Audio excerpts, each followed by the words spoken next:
L'Institut d'études ibériques et ibérico-américaines que j'ai la chance de diriger a été créé à la fin des années 70 par le professeur Franck Moderne, qui l'a dirigé pendant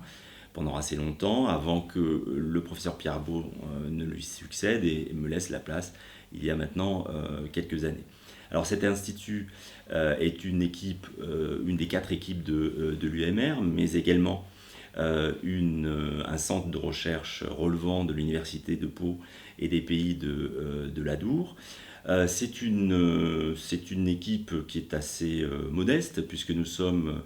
4 permanents avec une quinzaine de doctorants, ce qui me permet d'insister sur le fait que notre mode de vie,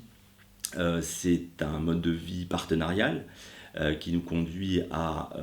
entretenir des relations avec des institutions ou des collègues d'abord franco-français, mais aussi et surtout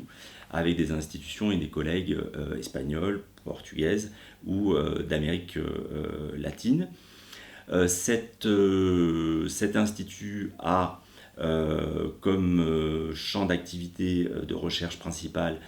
celui de s'intéresser au droit ibérique et donc de faire du droit comparé franco-espagnol, franco-portugais ou avec les pays d'Amérique latine.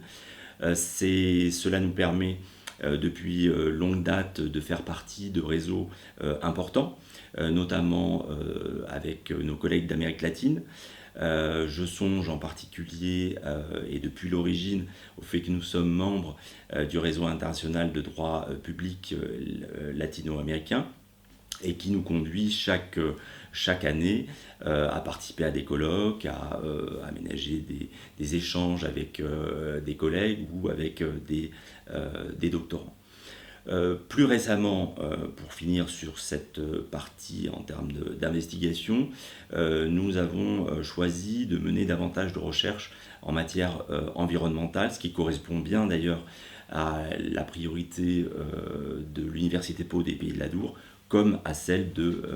l'UMR. Et nous espérons pouvoir œuvrer en ces matières-là de manière assez intensive.